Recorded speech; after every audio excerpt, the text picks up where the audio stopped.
Hello viewers, welcome. आज हम discuss करेंगे major and minor characters in Hamlet by William Shakespeare. So let's get started. First major character है Hamlet. Hamlet है queen Gertrude और Hamlet the senior का बेटा है वो, और डेनमार्क देश का वो राजकुमार है। वो इस कहानी का प्रोटैगनिस्ट है, इस ट्रेजेडी का प्रोटैगनिस्ट है, मेन कैरेक्टर है। हैमलेट एक प्यारा राजकुमार है जो कि बहुत सोचता है, वो विचार मग्न रहता है, थॉटफुल है, मेलांकली है, वो बहुत ज़्यादा दुखी है और एक वो दुखी यंग मैन है, और वो बहुत ज़्यादा मूडी है और बुद्धिमान है, ब्रिलियंट है, और हमेशा वो टॉर्मेंटेड रहता है, दुखी रहता है, डाउट से घिरा रहता है, और अपने आप के बारे में सोचता है, इंट्रोस्पेक्ट करता है, अपनी गलतियों के बारे में सोचता है, अपनी इनएक्शन के बारे में सोचता है कि मैं कैसे अपने पिता की मौत का बदला नहीं ले पा रहा हूँ। तो इंट्रोस्पेक्ट करता है वो डिस्ट्रॉट है, बहुत ज़्यादा दुखी है अपने फादर की मौत से। और हैमलेट इस तरह से भी डिप्रेस्ड है कि कैसे इतनी जल्दबाजी में उसके जो चाचा ने इस थ्रोन को, इस डेनमार्क के सिंहासन को हथिया लिया है, और उसने अपनी ही भाभी से, अपनी ही सिस्टर इन लॉ से शादी कर ली है, जो कि उसकी मदर है गर्ट्रूड, जो हैमलेट की मदर है, उससे उसने शादी कर ली है। इस बात से वो बहुत ज़्यादा दुखी है। तो जब हैमलेट के फादर का जो घोस्ट रहता है, हैमलेट को बताता है कि कैसे उसके उसके चाचा ने उसको मौत के घाट उतारा है, तो उसका बदला लेने के लिए वो ठान लेता है कि मुझे अपने फादर की मौत का बदला लेना है और अपने चाचा से फ्रैटिसाइड का बदला लेना है। Fratricide means killing his own brother. और हैमलेट बहुत ज़्यादा सुसाइडल हो जाता है, कभी कभी इतना ज़्यादा दुखी हो जाता है कि वो सुसाइड करने को सोचता है, टू बी और नॉट टू बी। और वो एक ही बात का जुनूनी रहता है कि उसको बदला लेना है, ऑब्सेस्ड हो जाता है इस आइडिया से, और वो इस तरह से दुखी हो जाता है।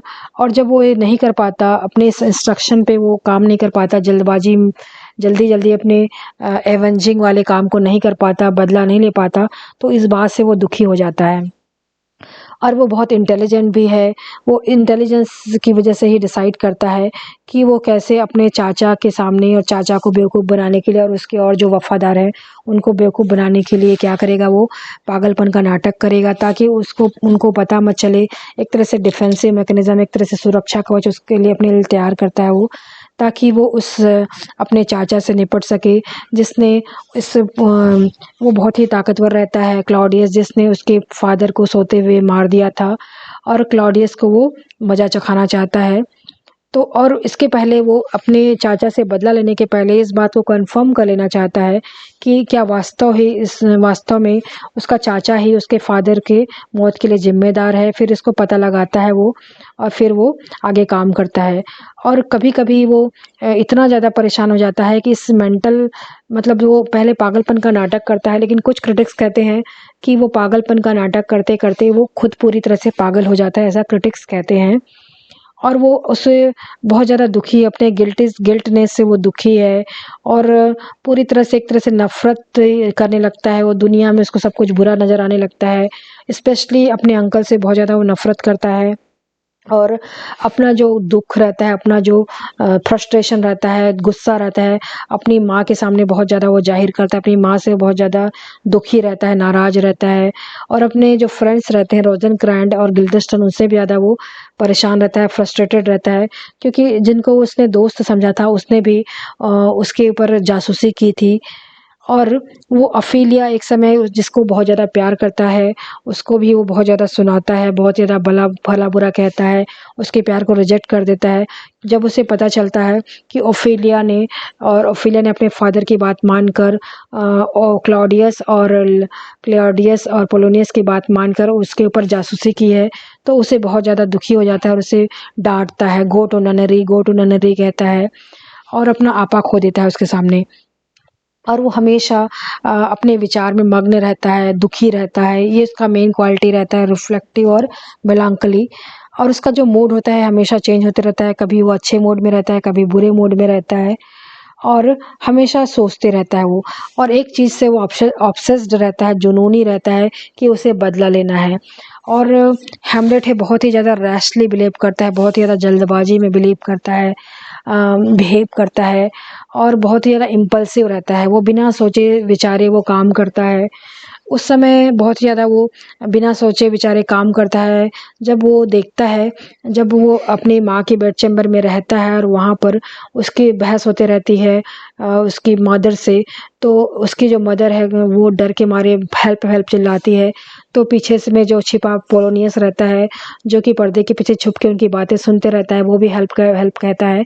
तो वो आओ देखता है नता और पोलोनियस पे अटैक कर देता है। इस तरह से वो जल्दबाजी वाला निर्णय लेता है और इस बात पे कंफर्म नहीं करता कि पीछे में कौन है। उसे लगता है पीछे में, पर्दे के पीछे क्लॉडियस छिपा है।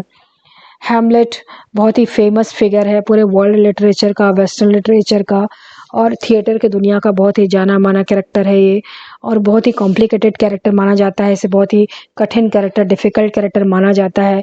और जो अक्सर जो एक्टर जो ड्रामा में काम करना चाहते हैं या मूवी में काम करना चाहते हैं, वो इस रोल को करना चाहते हैं, क्योंकि एकदम ये बहुत ही इम्पोर्टेंट रोल है और ये बेस्ट नोन कैरेक्टर है शेक्सपियर का और थिएटर की दुनिया में एक पहेली है, एनिग्मा है। Now Claudius. क्लॉडियस है हैमलेट का ओल्ड हैमलेट, जो बूढ़ा हैमलेट था उसका ये ब्रदर है और हैमलेट का चाचा है। हैमलेट प्रिंस हैमलेट का वो चाचा है और गर्टरूड जो हैमलेट की मदर है उसका वो नया नवेला हस्बैंड है। और इसने अपने भाई की हत्या की है, फ्रेटिसाइड की है उसके कानों में जहर डालकर, और इसने अब उसके अपने ही भाभी से शादी कर ली है, जिसे हैमलेट इंसेस्ट कहता है, अनैतिक संबंध कहता है, अपने ही फैमिली में मेंबर से शादी कर लेना। और क्लॉडियस जो है वो पहले तो बहुत ही ज़्यादा डल दिखाई देता है, लेकिन उसे बाद में पता चलता है कि बहुत ही ज़्यादा प्लेजर लविंग पर्सन है, अय्यास टाइप का पर्सन है, जो कि सेक्स में बिलीव करता है, जो ड्रिंकिंग जिसे पसंद है, जो कि उसके भाई की मौत महीना भी नहीं गुजरी होती है, वो पूरी तरह से अय्याशी में उतर जाता है, अपनी भाभी से शादी कर लेता है, पूरे समय ड्रिंकिंग करता है, अय्याशी करता है। और वो जो है जो कैरेक्टर है वो अपने आप को कभी-कभी वो अपने आप को भी वो कभी-कभी ब्लेम भी करता है कि मैंने बहुत बुरा किया, अपने अपने भाई की हत्या की है। और हमें आगे जब हम ड्रामा में आगे जब बढ़ते हैं तो हमें पता चलता है कि कैसे वो मर्डर का दोषी है और कैसे उसने डेनमार्क के सिंहासन को धोखे से हथिया लिया है। और क्लॉडियस ही ऐसा कैरेक्टर है जिसमें शेक्सपियर ने सोलिलोक्वी दी है, स्वागत कथन कहते हैं। सोलिलोक्वी माने स्वागत कथन कहते हैं हिंदी में, मतलब अपने ही आप से बातें करना, जिसमें जो कैरेक्टर है अपने मन के उद्गार व्यक्त करता है, जिसे ऐसा माना जाता है कि जो बगल वाला है, जो है वहाँ पर दूसरा कैरेक्टर है, उसे नहीं सुन रहा है। तो इस पूरे प्ले में टोटल 7 सोलिलोक्वी है जो इसने हैमलेट जो करता है, और इसमें कुछ सोलिलोक्वी क्लॉडियस भी करता है। तो इस वो कन जब त हैमलेट जब पता चल जाता है उसे कि जो हैमलेट है उसका जो भतीजा है, उसे पता चल गया है कि कैसे वो मर्डरर है, तो उसको फिर वो मारने पे उतारू हो जाता है। उसको अपने नेफ्यू कम सन को मारने पे वो उतारू हो जाता है। उसे मारने के लिए तरह-तरह से स्कीम वो रचता है। नाउ गर्टरूड जो है वो क्लॉडियस की रानी है, जो कि अभी वर्तमान में राजा है, और उस समय भी वो रानी थी जब उसका जो भाई था, जो पुराना राजा जो था, हैमलेट द सीनियर राजा था, तब भी उसकी वो रानी थी डेनमार्क की। और ये माँ है हैमलेट की। और इस कैरेक्टर की वो बहुत ही इम्पोर्टेंट कैरेक्टर है, और इसकी बहुत ही इम्पोर्टेंट क्वालिटी ये है कि वो अपने बेटे से बहुत ज़्यादा प्यार करती है, हैमलेट से बहुत ज़्यादा प्यार करती है। और ऐसा जान पड़ता है कि क्लॉडियस के ट्रैकरी के बारे में, क्लॉडियस के जो धोखे के बारे में उसे नहीं पता है कि कैसे उसके जो क्लॉडियस ने अपने ही भाई की हत्या की है, इस बात का उसे पता नहीं है। तभी घोस्ट भी हैमलेट को कहता है कि तुमको अपने चाचा से मेरी मौत का बदला लेना है, लेकिन अब तुम्हारी माँ को तुम कोई भी नुकसान नहीं पहुँचाओगे, ऐसा वो कहता है। और हैमलेट है उससे बहुत ज़्यादा दुखी है, बहुत ज़्यादा फ्रस्ट्रेटेड है और गुस्सा है अपनी माँ से, और अपनी इस फ्रस्ट्रेशन को वो मतलब कभी-कभार वो ज़ाहिर करते रहता है। और वो कहता है कि मेरे जो फ़ादर थे, हैमलेट कहता है कि मेरे फ़ादर इतने अच्छे थे, इतने सुपीरियर थे, और उसको छोड़कर तुमने उसको भुला दिया है, और तुमने इतने इन्फीरियर, इतने बुरे आदमी क्लॉडियस से शादी कर ली है, वो कहता है। और हैमलेट कहता है कि वो इंसेस्ट कहता है, इस बात को इंसेस्ट कहता है, और वो कहता है कि इसने अपने लस्टीनेस के ज़रिए, अपने जो एक तरह से सेक्सुअलिटी की वजह से उसने अपने ही देवर से शादी की है, ऐसा वो इल्ज़ाम लगाता है अपनी माँ पर। Now Polonius. पोलोनियस है, ओफिलिया और लियटिस का फादर है, उसका पिता है, और इस डेनमार्क का वो चीफ एडवाइज़र है, प्राइम मिनिस्टर है इस डेनमार्क के सिंहासन का। और वो बहुत ही चापलूस किस्म का आदमी है, विंडी कैरेक्टर है, पेडांटिक है, बहुत ही बुद्धिमत्ता अपना वो बघाड़ता है और ऐसे बात करता है कि हमको बहुत कम बात करना चाहिए, जबकि वो बहुत ही बातें करता है। और इंटरफियरिंग कैरेक्टर है, वो लोगों की मामले में वो टांग उड़ाता है, सस्पिशियस है, शक करता है, हेमलेट के पागलपन पे शक करता है, पता करना चाहता है, नोजी कैरेक्टर है और मूर्ख आदमी है, मूर्ख ओल्ड मैन है वो। और हेमलेट उसे कहता है रैश इंट्रूडिंग फूल, मतलब रैश है, ज़्यादा उसके में अक्ल नहीं है और वो दूसरों के मामलों में टांग अड़ाता है।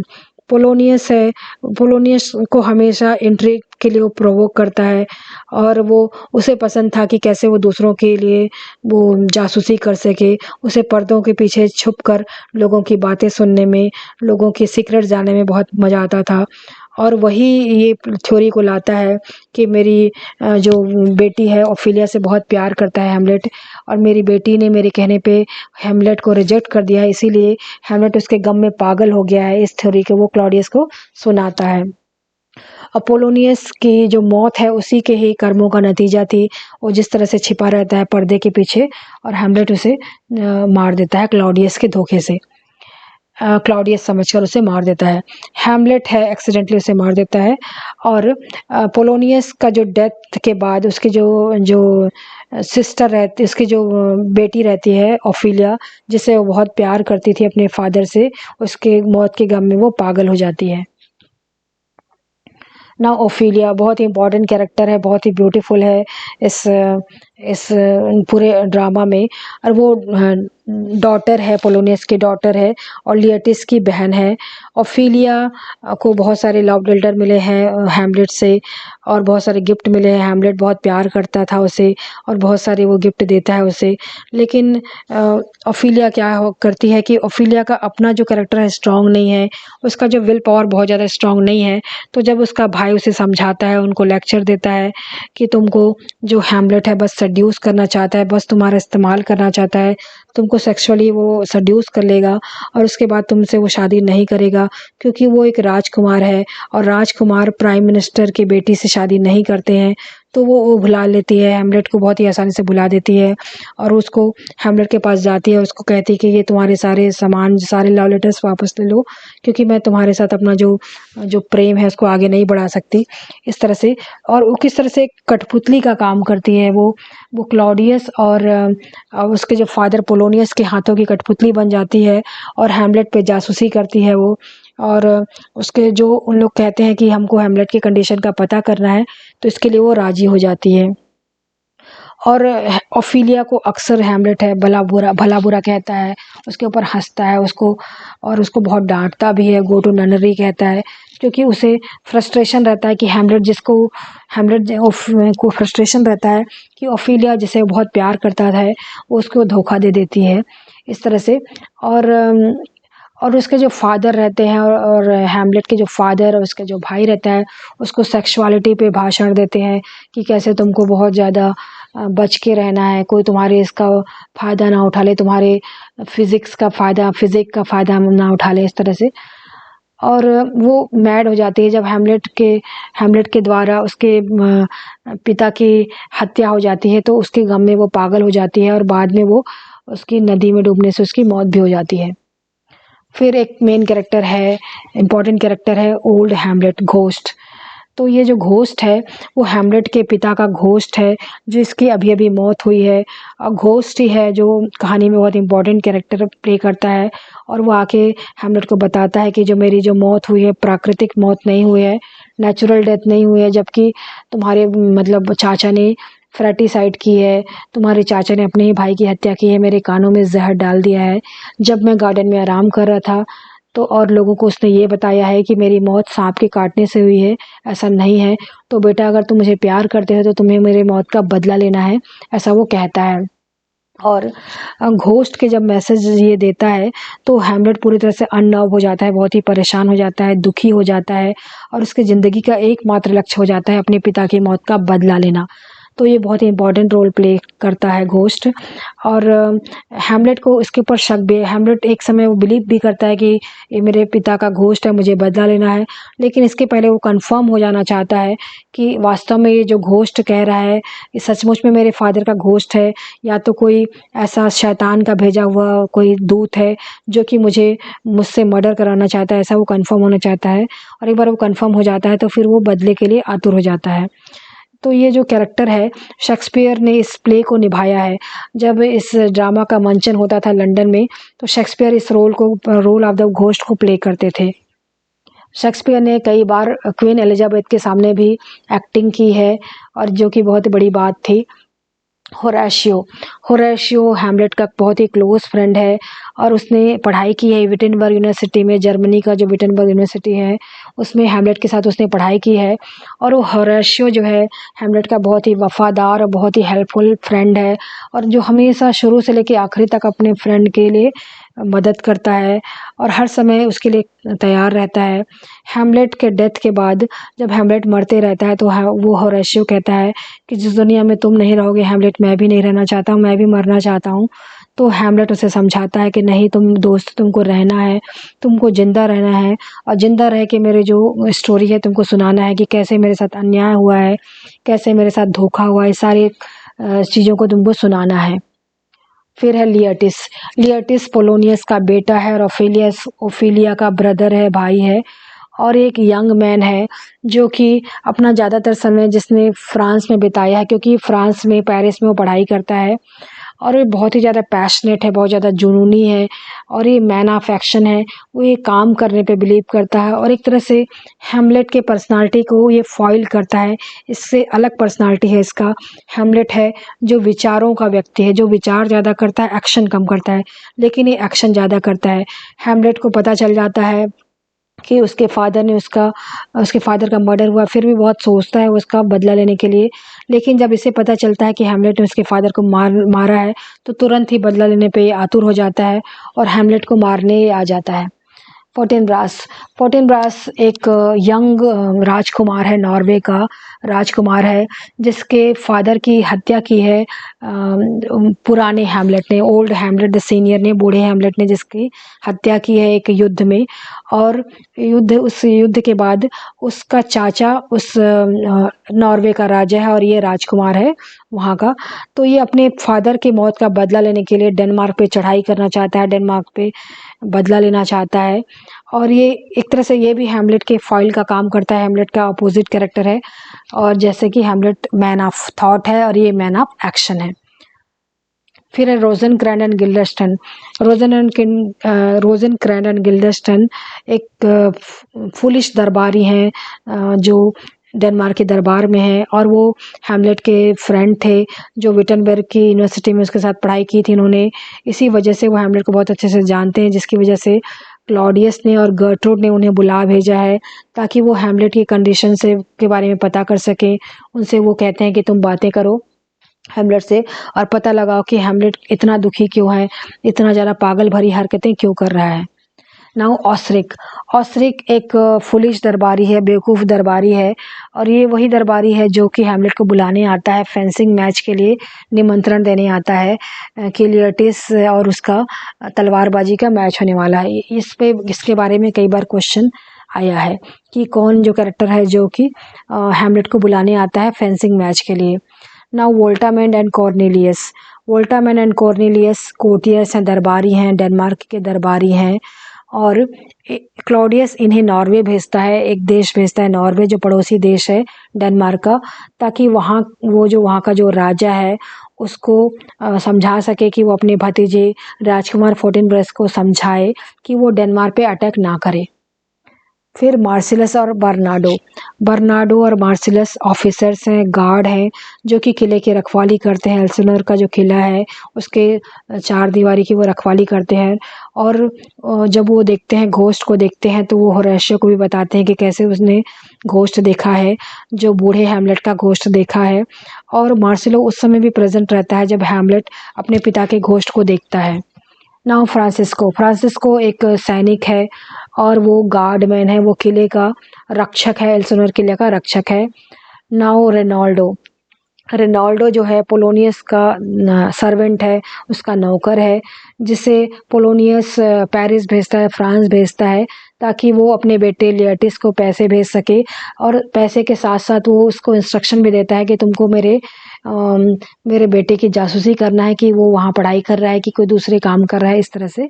तो ये कैरेक्टराइजेशन है हैमलेट में। और अगर ये वीडियो आपके लिए हेल्पफुल हुआ होगा तो please like my video and subscribe my channel. Thank you so much.